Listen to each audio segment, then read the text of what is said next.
podcast The Scars of Trust bersama aku Sasha. Dan aku Amanda. Nah, kita akan melanjutkan lagi nih episode podcastnya.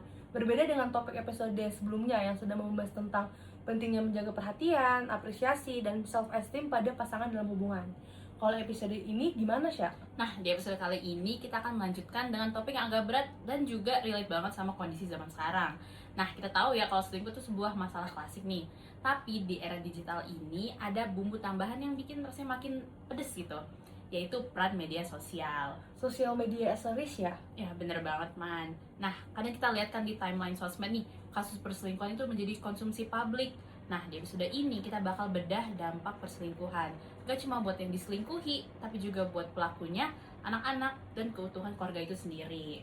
Oke, kita mulai dulu dari fenomena yang sering kita lihat dulu deh. Kamu pernah nggak sih ngeliat public figure yang kalau ketahuan selingkuh, terus bukti-bukti perselingkuhannya tuh jadi bertebar gitu loh, viral di media sosial? Kayak korban mengunggah kasusnya terus viral gitu kan? Betul. Nah, berdasarkan data yang kita punya, ternyata ini juga punya dampak psikologis serius buat si pelaku perselingkuhan itu sendiri.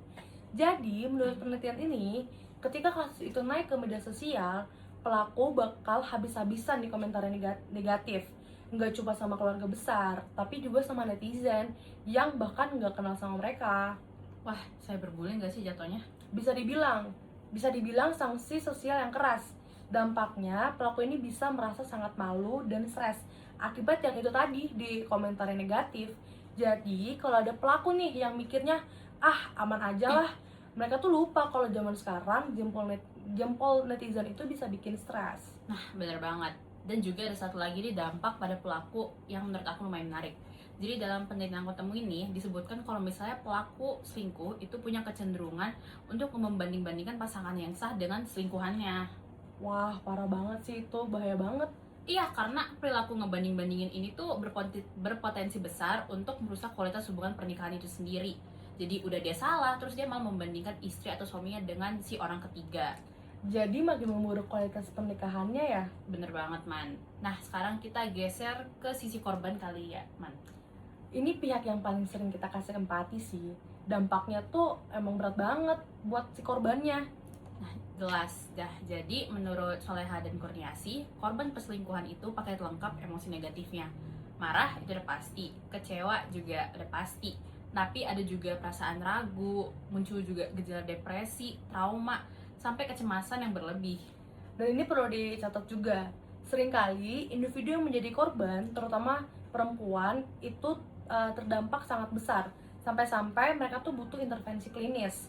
Jadi bukan cuma sekedar curhat ke teman, tapi juga butuh psikolog atau tenaga yang profesional. Nah, benar. Nah, aku tertarik sama salah satu perspektif yang dibahas di penelitian ini yang aku temuin nih. Mereka tuh ngelihat perselingkuhan dari kacamata attachment theory. Oh, attachment theory ya? Itu yang kayak gimana, Sya? Nah, jadi dampak langsung pada korban perselingkuhan adalah rusaknya ekspektasi akan kepercayaan, keamanan, dan juga perlindungan. Pernikahan kan harusnya jadi tempat paling aman ya? Nah, gara-gara perselingkuhan ini, korban bisa mengalami psychological distress dan juga disregulasi emosi. Terus ini ujung-ujungnya bisa mengarah ke disorganized attachment ya? Bener banget, ini mengakibatkan perilaku maladaptif dan bahkan penurunan kesehatan fisik. Jadi sakitnya itu bukan cuma sakit di hati ya, Sya, tapi badan juga bisa ikut drop. Benar. Oke, sekarang kita masuk ke bagian yang menurut aku paling sedih sih dari topik ini, dampak pada anak. Apalagi fokus kita kan keluarga yang sudah punya anak ulang. Oke, sekarang kita masuk ke bagian yang menurut aku paling sedih dari topik ini, yaitu dampak pada anak. Apalagi fokus kita kan pada keluarga yang sudah punya anak. Bener, anak ini seringkali jadi korban tidak langsung. Mereka tuh nggak tahu apa-apa, tapi kena getahnya paling parah. Berdasarkan penelitian ini, ada kasus di mana anak-anak itu jadi kayak ditelantar gitu ketika orang tuanya sibuk mengurusi perceraian mereka karena perselingkuhan. Jadi beneran bisa ditelantarin gitu ya, Man? Iya, dan efeknya anak ini akan mengalami trauma. Keluarga yang tadinya di rumah jadi terasa asing bagi mereka. Dan parahnya lagi, dampak ini tuh bukan berhenti di saat mereka masih kecil aja. Penelitian Salih dan Kaudri ini bilang kalau dampaknya itu bisa berlanjut sampai ke dewasa. Aku pernah denger nih, istilah adultification di materi ini. Kalau itu kayak gimana, Man? Adultification atau pendewasan dini. Nah, jadi karena orang tuanya ini sibuk dengan drama perselingkuhannya, jadi nggak punya waktu untuk si anaknya. Jadi si anaknya ini dipaksa menanggung beban emosionalnya sendiri yang seharusnya belum mereka pikul. Masa kecil mereka tuh jadi kayak tidak sempurna gitu atau tidak sebagaimana mestinya. Sedih banget ya. Udah gitu selain tadi itu ada stigma juga akibat mereka berasal dari keluarga yang broken home. Jadi ngerasa hilangnya harga diri dan juga mereka jadi punya trauma.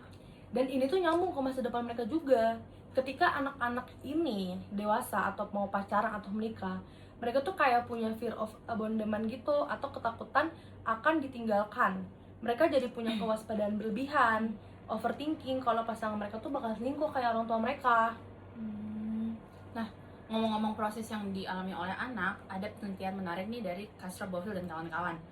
Mereka mengatakan ada 5 tahap berat yang dilalui anak korban perselingkuhan orang tuanya. Kita bahas satu-satu kali ya. Boleh sih ya. Tahap pertamanya apa tuh?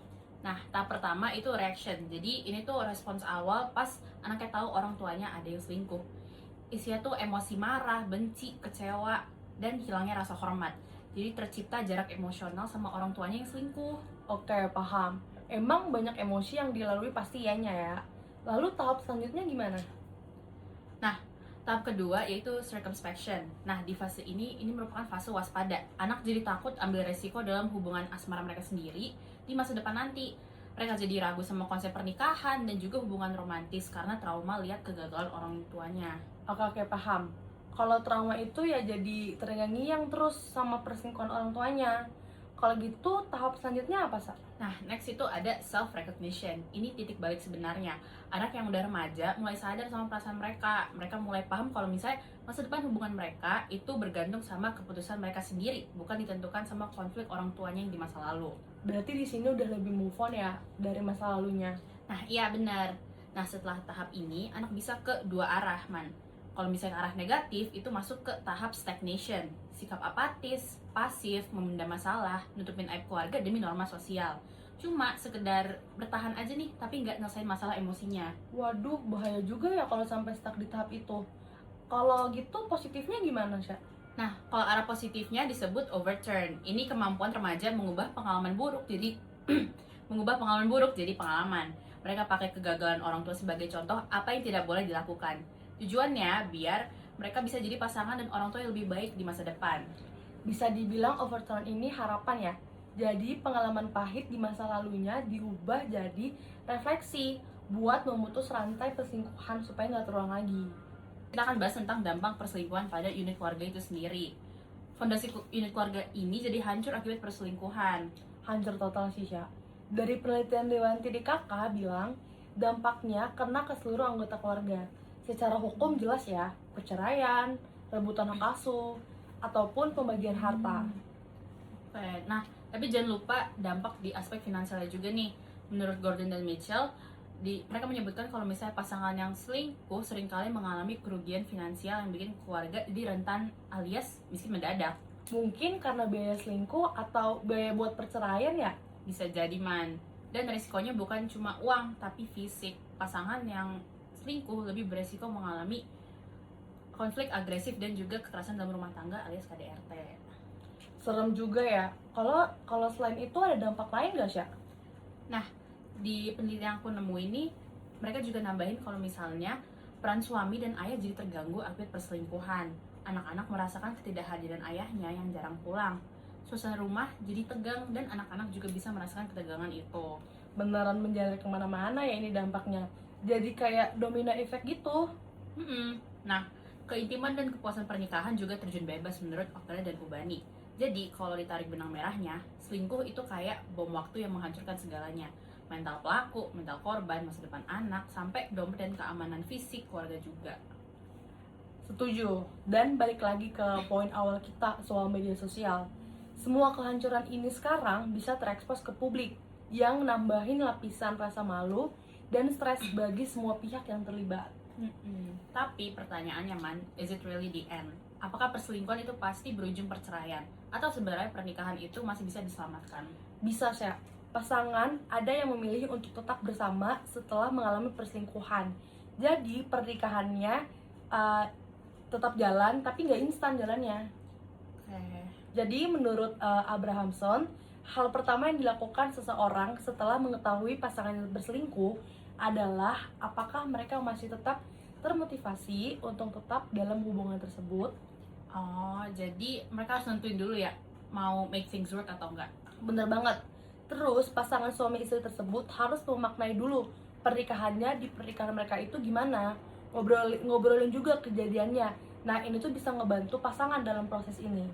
Oke, paham. Kalau gitu peran terapi pasangan atau kayak couples counseling itu bisa berperan banget gak sih untuk proses pemulihan ini? Bener banget ya. Untuk selengkapnya bakal dibahas di episode berikutnya. Jadi stay tune aja.